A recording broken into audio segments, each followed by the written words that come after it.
Thank you for joining back to my channel. I've got Felicia Edelman with me again today. I'm so happy to have Felicia back on the And I'm channel. so The happy to first be here. time, thank you. The first time we had you on, you were with Uncle Dave, your husband, and that was, gosh, I think that was a year ago. I don't know. I have to look back, but I know that that is one of my more popular videos because it's amazing that you two have group homes in Los Angeles, first of all, which is something that most people wouldn't want to venture into. But you have group homes in Los Angeles. And not only that, but you house reentry, which is awesome.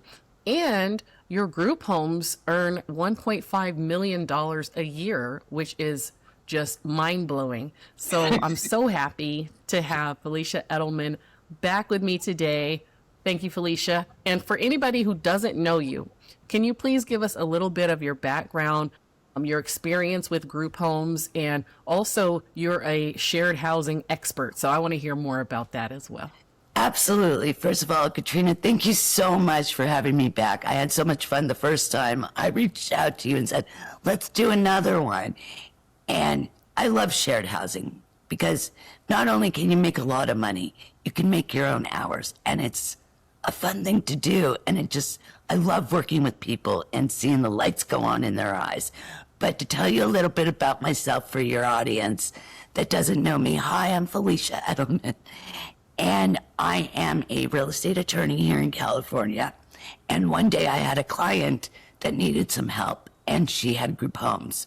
I ended up sending my husband down to help her, and he learned it and then came home to me and said, let's do this. We know so many people that need housing here in LA, being really expensive, the real estate. And so we leased our homes at first because it was very expensive. And on January 1st, 2010, we opened our first group home that was a 4-unit apartment building with a house in front. It was huge. Started with 20 guys there. It ended up being 50 guys, a 50-bed place. And we just kept expanding and expanding and doing, we did sober livings in Pasadena. Then we faced NIMBY and were run out by the city. And then we did sober livings elsewhere, and we did senior housing, student housing, and our transitional housing is also halfway house, however you want to say it. And it's independent living. It's clean living for men. And today there's close to 200 beds. Every day it changes for some reason because we never say no to anybody. And yeah, we try and create a waiting list, but people need housing immediately with transitional housing. Right. And we just help a very vulnerable population that most of them are coming out of the jails and the prisons, and they need a second chance at life. And that's exactly what my husband, Uncle Dave, got. I met him at rehab. If you remember, I told you. He had just gotten out of prison, and I was there for a drug habit of meth that I did to help me study during law school.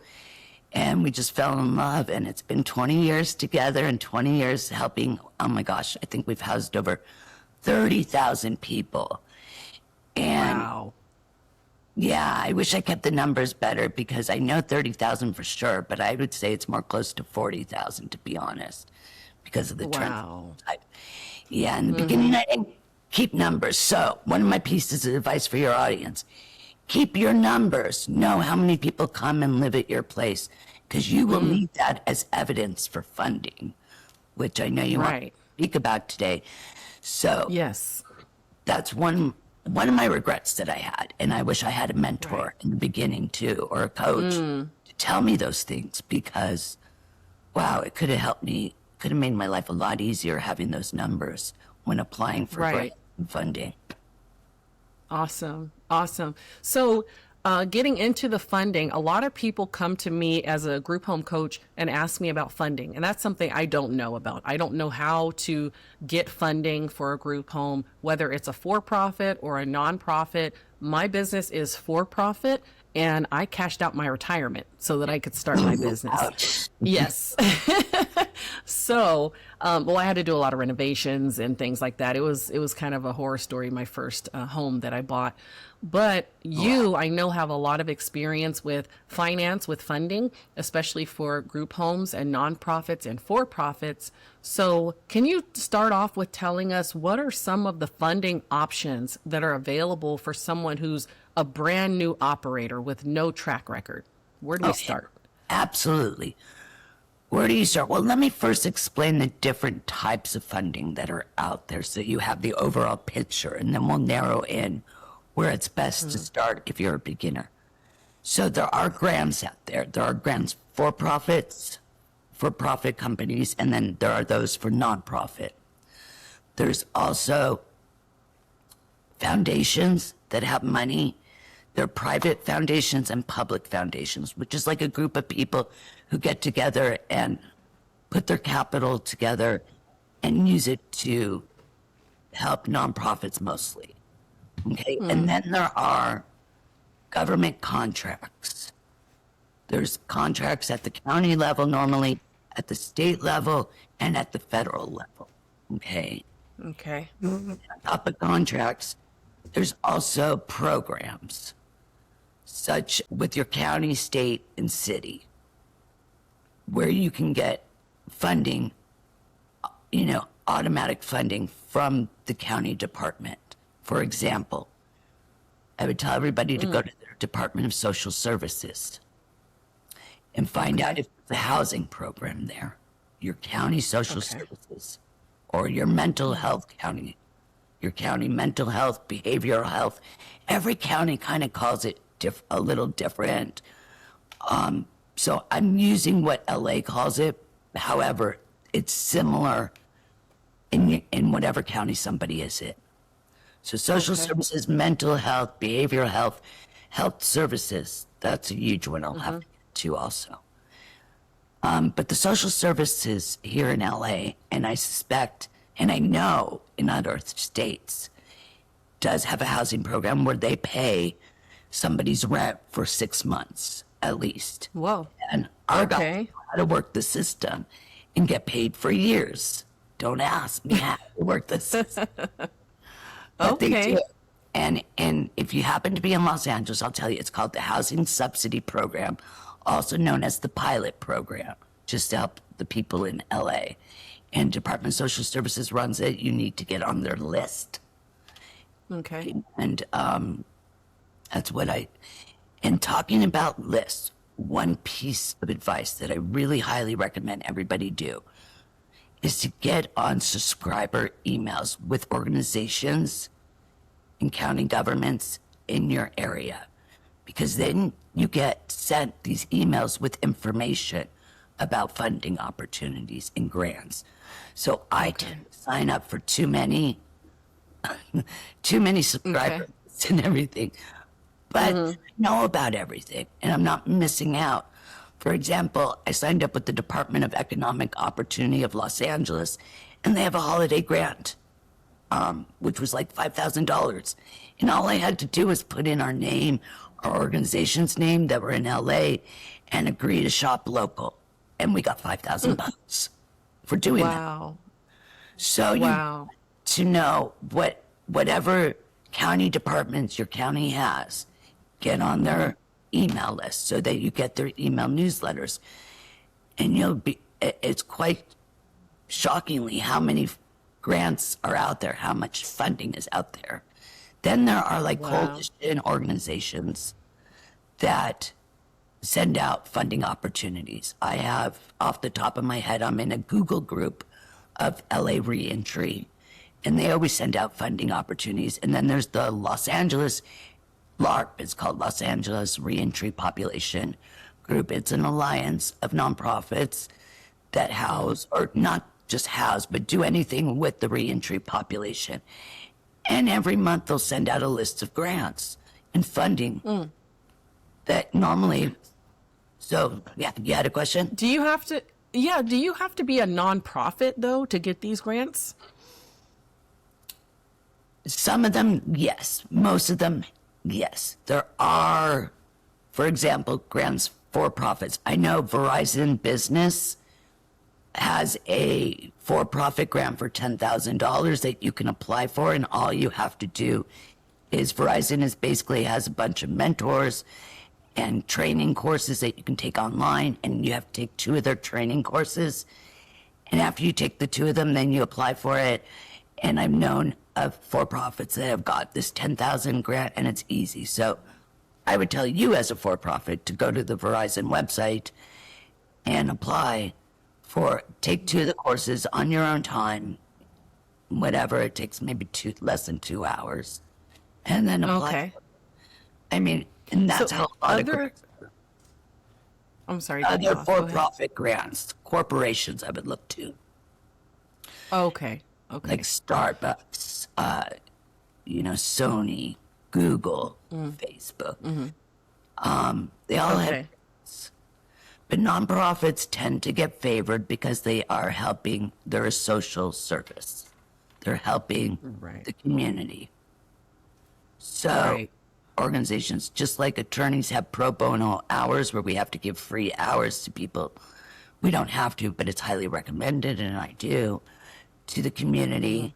Corporations want to give back to the community, and a way they do it is either by setting up a foundation and having people apply. Some, believe it or not, there are some grants where you have to be invited to apply, which means Okay. you have to know who the funders are and go to the networking events, because there's lots of Meet the Funder events in your area. And you want to get to know who the big ones are. Like in Los Angeles, California is Annenberg. Huge. Okay. Yeah. I've heard of Annenberg. Yeah. It's huge. So- Yeah. And the Hilton. Huge. Okay. You have to be invited for some of their grants. Okay. One place that I will tell all new people to go to is the United Way. Uncle Dave's Housing Okay. got like 3 grants from them. United Way is the largest nonprofit in the country, and it has a grantees page. So you go to your local United Way to the grantee page, and Okay. it lists.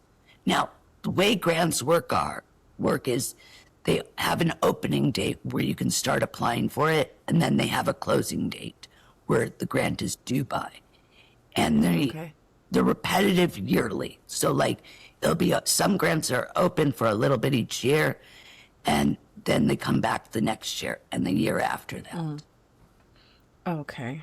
Do you have a grant writer that you use for this, or do you do this? How do you manage all of these grant applications? Both. So we did hire a grant writer, and I will tell you, we spent a lot of money on her, and she wrote 11 grants, and we didn't get any.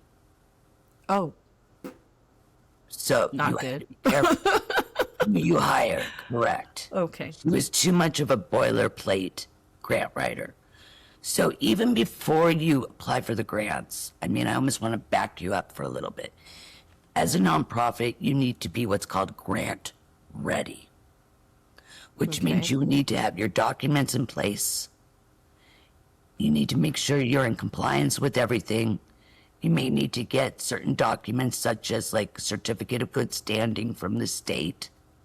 To apply for contracts with the county.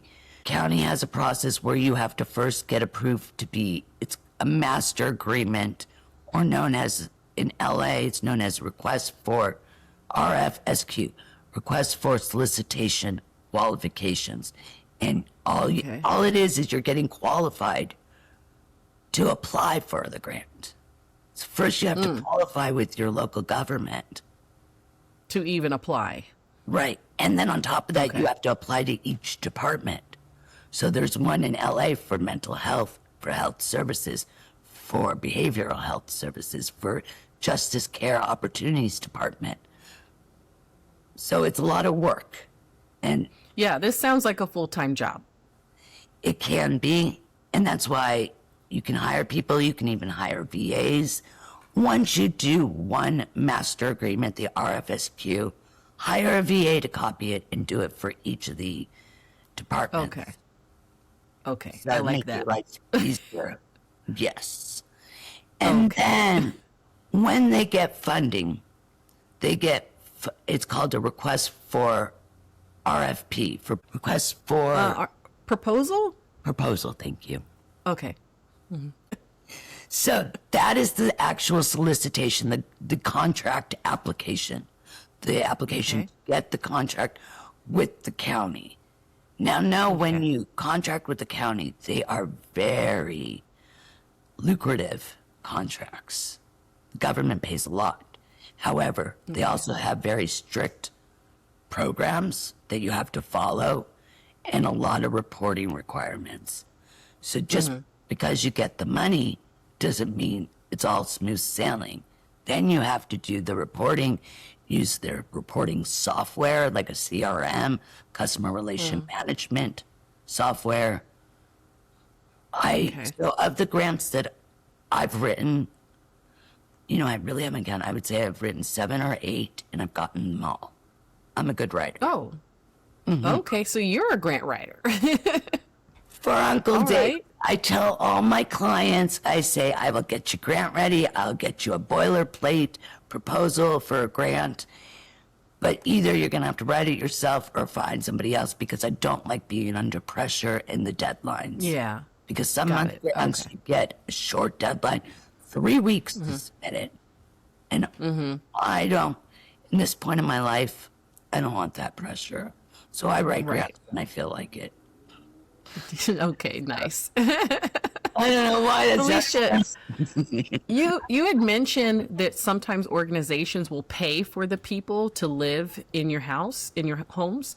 So how do you find organizations that will pay for residents to live in the house? What kind of relationships would I need to build to find organizations that will actually pay for the people to live there? Well, the relationship, we call it a stakeholder partnership, is the term in the social service world. Okay. And how do we find Stakeholder that's part of my marketing secret? And I do have the ultimate marketing guide that's half price right now on my website, soshousing.org, that I sell. And I think it's only like $75 right now. And it's my 15 years of research and how I form relationships with caseworkers, social workers, and the organizations, how we call them, how we email them. I have sample emails, sample texts, how we went in there in person. It takes time. But Yeah. what Uncle Dave's Housing did is we built ourselves a reputation. And I think for any organization, whether you're for-profit or nonprofit, the most important thing that you have is your reputation. Yes. It's your legacy. Okay. And what, how you help people, how they see your house. And because I made sure we were the best in housing, the cleanest house when I was the executive director, we had a great reputation. And I always have to share. One of the best compliments I ever got was from the Los Angeles County Health Department. 2 inspectors came out to do like a yearly inspection because LA has the rent control. And even though we're not under it, they still want to inspect the property. But you always let them on the property. And left, and they said, this is the cleanest, nicest transitional housing, this type of housing that we've ever seen. And I Wow. I was like, yes. That's awesome. Cool. So you want to build your relationship with agencies. You need to go and Okay. research. What are the agencies in your community that have your clients, such as who your clients, do they need jobs? Okay, well, where are the employment agencies? Your clients need health services. Where are the health services agencies? Do your clients need help getting government benefits? Where are you going to find them? So you have to think of who your clients are and where you would find them. And those are the agencies. Some of them get funding, some don't. Let me explain also. The federal government has what's called, created the Continuum of Care, COC, Okay.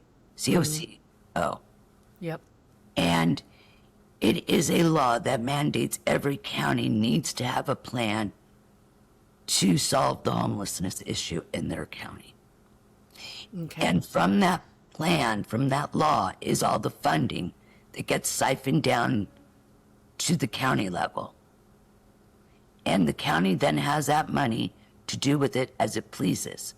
In LA, for example, we have Los Angeles Housing Services Authority that was created to get the money and to siphon it out and to decide how that was going to be used. Unfortunately, this county department's not been very good, and they're in big trouble because the money never got used, only a very tiny bit of it.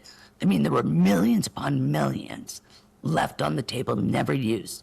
And they only had like 7 or 8 organizations that they contracted with for housing, for example, in LA.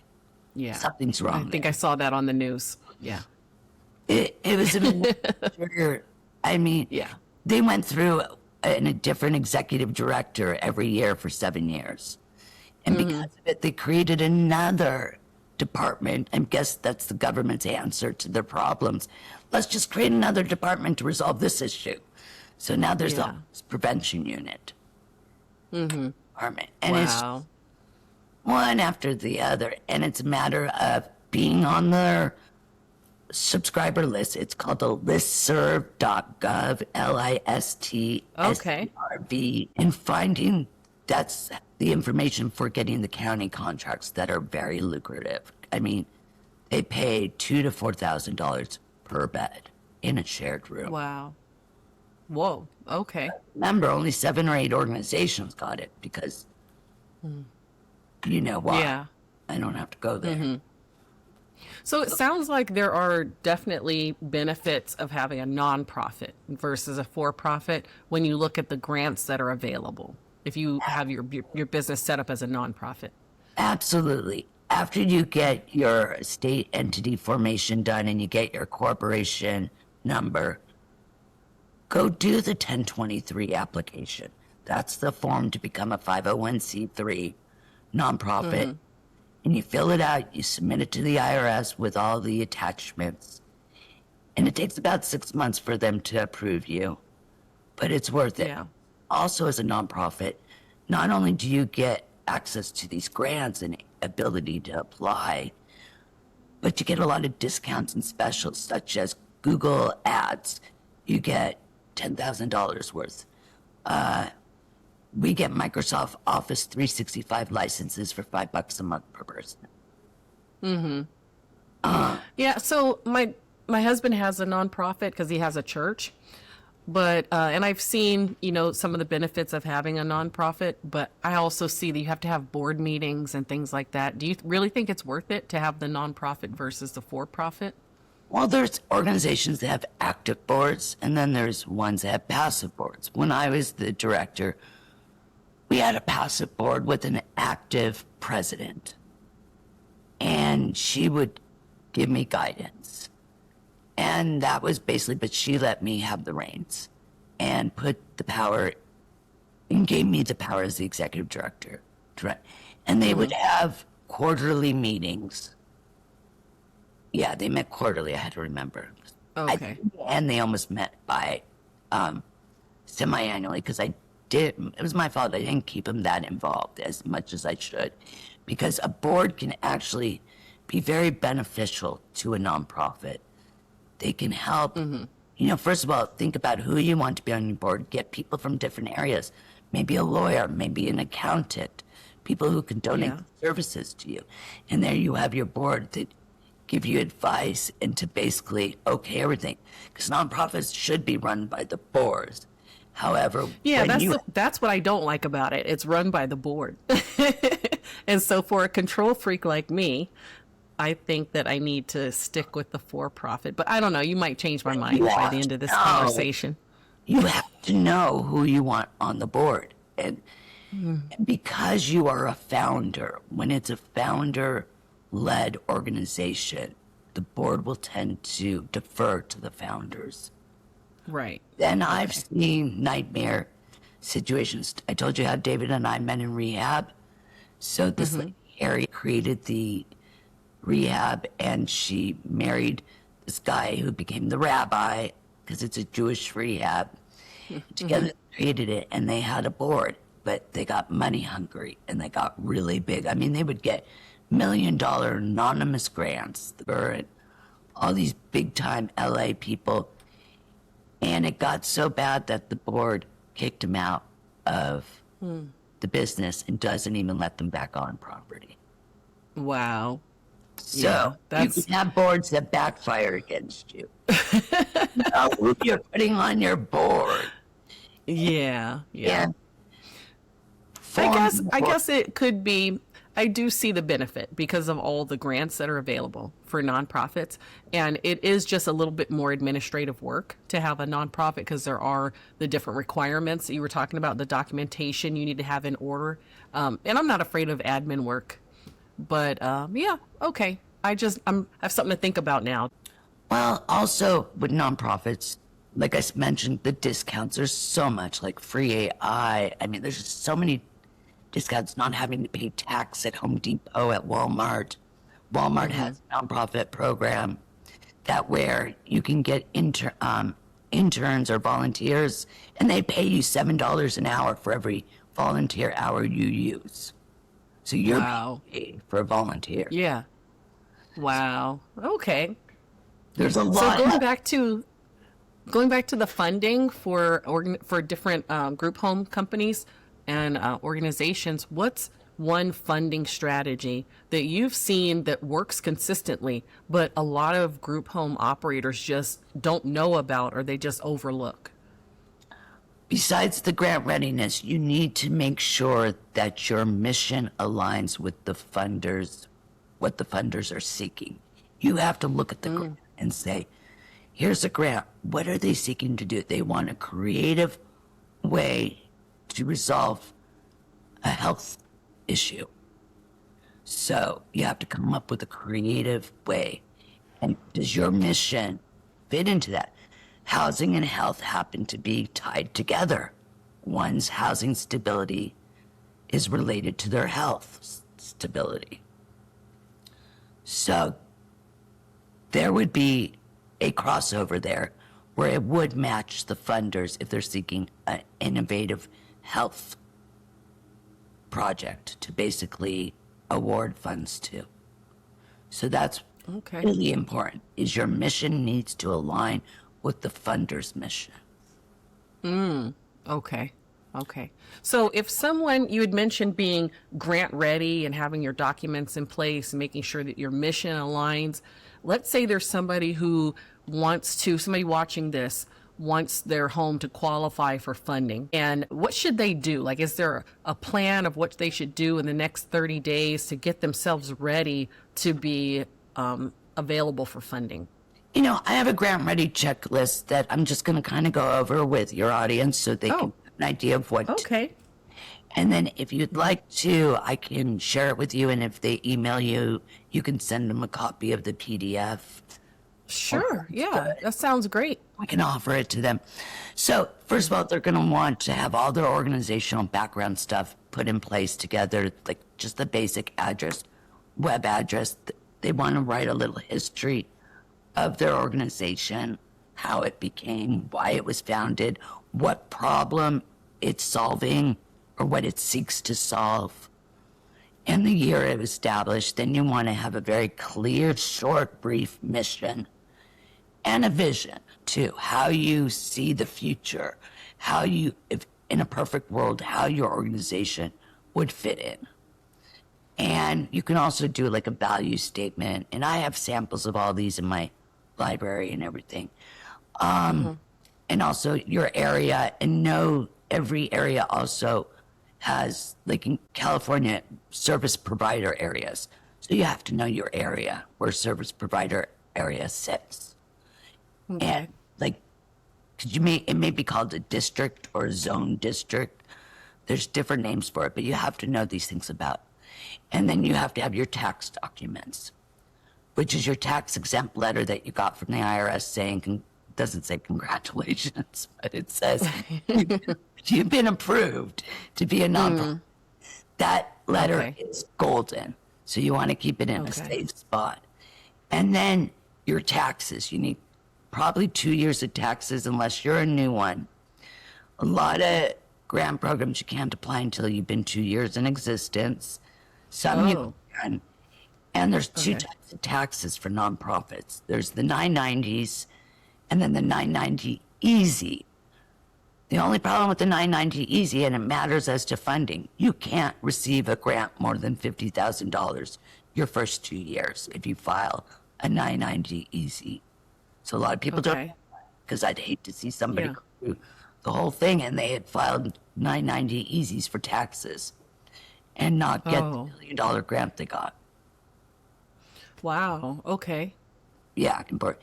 And a W-9. And W-9 is just a basic form that the organization signs. It's simple. It's a one-page form with the name and address. And that's what we also use with the organizations that pay for people's funding when we go out there and we Okay. build our relationships.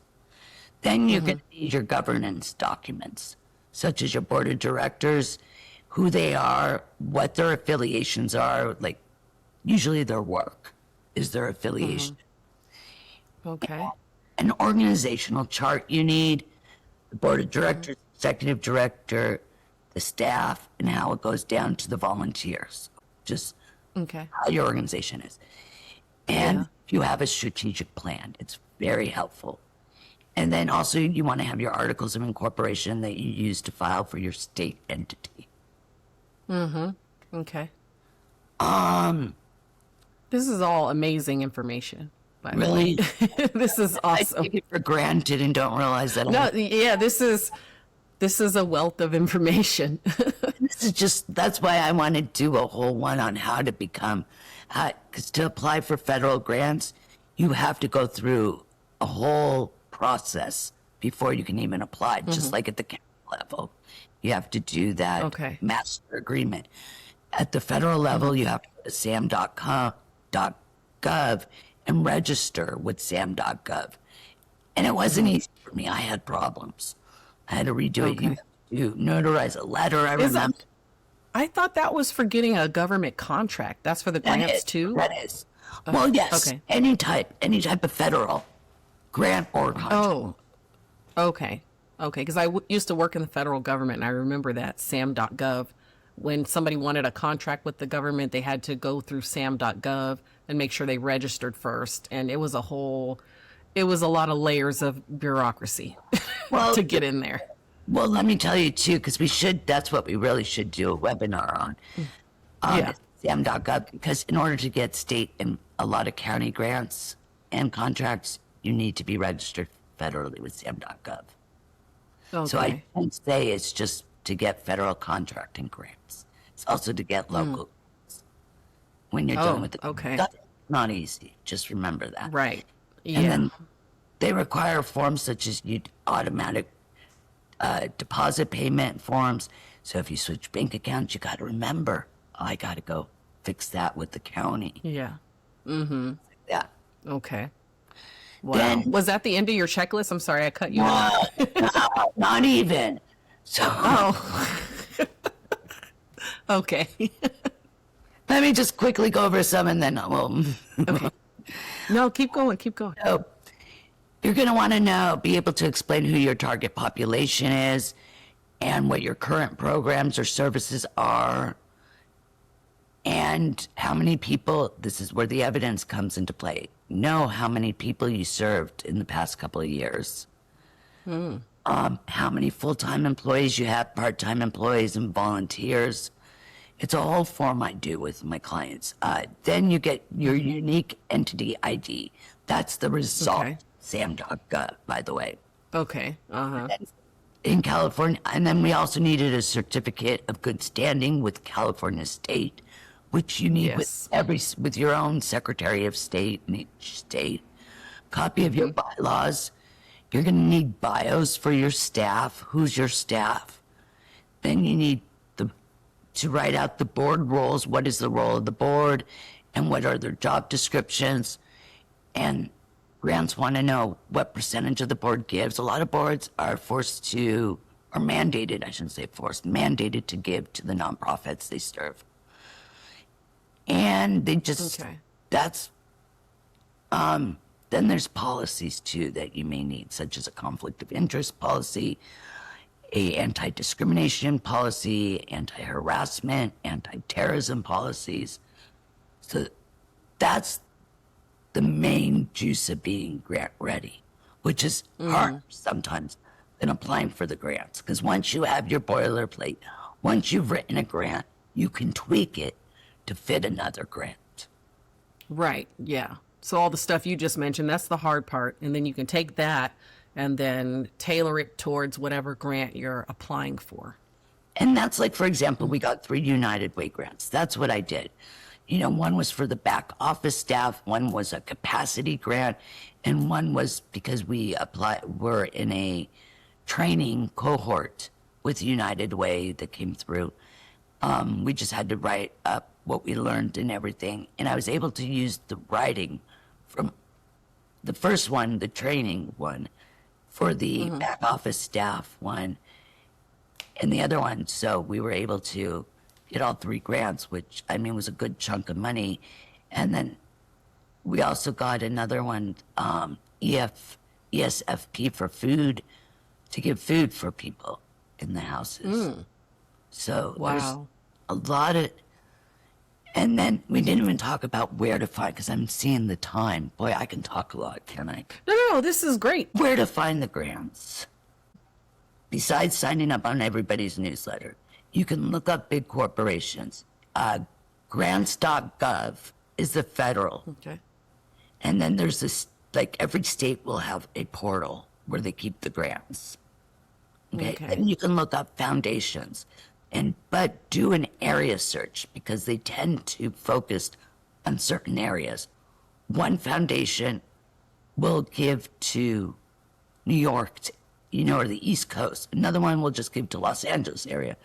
So you always want to make sure that besides the mission being aligned with what the funders are seeking to fund, that it's the right area, that it's the right population you house. These are all little things that you have to double check. Okay. If Awesome. that makes sense. Yes, definitely. Going back to your checklist, that sounds like an amazing resource. Are you going to bring that to the Co-Living Business Conference next month? If you'd like me to, of course. I would love you to. So Felicia's going to be speaking. Thank you. And before we meet each other at the Co-Living Business Conference, we definitely need to go to the Cheesecake Factory again. I would love that. Yes. So next month, Felicia's going to be speaking at the Co-Living Business Conference, which is going to be here in Los Angeles on April 24th and 25th. So she's going to be talking even more about funding for your business, and I'm so excited for that. So hopefully you bring your checklist and we can put it in the folders. Oh, we're going to have so much fun at that conference. I can't wait. It's going to be really informative. And, Yes. I'm a book of information, and You really are. I have to spread it out. Not a gatekeeper. I see things on social media where people are a gatekeeper. I'm like, oh, I didn't know what gatekeeper meant at first. No, you just let it all out. I love that. I love that. Because I'm like that too. I'm just like, let me just tell you. Exactly. What's that? I just want to help people. And, when I was building affordable housing, I did it at first for a real estate investment, to be honest. And I have to be honest. I wanted the money. Right. And I got the money. But then when I saw people's lives changing because of what I've done, that made it even worth it more. And then I just got to the point of housing. It's not just a privilege. It's a human right. And everybody deserves not just regular housing, but quality housing, something that's really habitable. And I was stymied at 200 beds operating Uncle Dave's housing. So it's through my clients that I get to build more affordable housing, quality housing. And that's why when I work with somebody, I say, it's our house, because I'm helping you. I'm walking with you this whole way. And it gives me goosebumps to think I can have that effect nationwide on affordable housing. I may not be the best marketing coach, but I'm great at group homes and shared housing. So that's what I like. You know your stuff. You do. You know your stuff. Your stuff too, especially if you want to do your group home that's not close by. You have the systems all set up and can make it easy, which I should ask you some questions Thank too about that one day. Thank you. I need to. Maybe I will have you on my webinar that I do very soon. We'll have Yeah. a date. Yes. Yes. I would love that. So, how can people get in touch with you if they want to learn more? First of all, let's talk about what you do, your services. So, you do help people start their group homes, but you also focus on helping people find funding. Yes, and growing their nonprofit capacity is the term. You know, Okay. making their organization stronger, more stable, making sure it has a good foundation so that when they go out to apply and get funding, they're not rejected because of the way they are. If that makes Okay. sense. Yes. I've heard horror stories, and I don't want people to go through that. Luckily, we haven't had that. But, Yeah. and so I help people with the nonprofit capacity, also starting the homes. What I really want to be known for is my documents, because my documents are great. I write better than I speak, and I have a library of documents that you need to protect yourself, to streamline your group home and all the systems and everything. And that's what is the best thing I think I offer. I also offer private coaching, but I'm very particular. I have to make sure I can help you. I don't want to help somebody who's not going to follow through. So, Right. honest, Okay. turn people away for that. I just let people know that it's nothing personal, but Yeah. I will refer them to somebody else. So, and I do have to tell you, I got a bunch of great referrals from you from doing your podcast Oh, last time. I forget it. awesome. I must have got about 5 or 6 people. I don't remember who offhand, but they said, That's "Oh, great. you know, on Katrina's show," and I was like, "Oh, really?" So, thank you Oh, very that's much. awesome. You're welcome. To So get- for your document, I'm sorry. What'd you say? I was going to say to get in touch with me. Everything's at my website, Yes. soshousing.org, and then there's Okay. a document page and a coaching page. Documents where you get all the documents, and I have a marketing bundle, a nonprofit bundle, and how to start a group home bundle. And right now, Okay, everything's good. 50% off because I'm just starting my coaching consultation formally, because I've been coaching people since 2018. Oh, okay. So everything's 50% off to just get the word out there. And then you can go to the coaching page if you want an hour consultation with me, or a half hour. I'm even doing mini ones.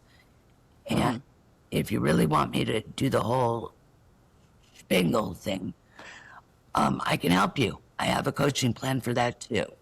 So I mentioned Okay. Readiness workshop, and I'll give you a big discount off of it. Awesome. So I'm going to put it in the description. I'll put your website on there. So if people are interested in getting either the marketing plan, the coaching, or the document library, they can go there to that link. And they can also email me at Felicia@soshousing.org. Just my first name. Okay. soshousing.org. And I'll even throw my number out there because I don't mind people calling me or Okay. texting me. It's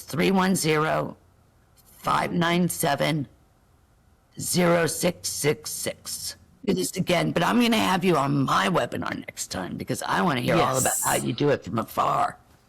Yes, On I would love autopilot. that. Group homes on Yes. autopilot. So Yes. that'll be fun to have you.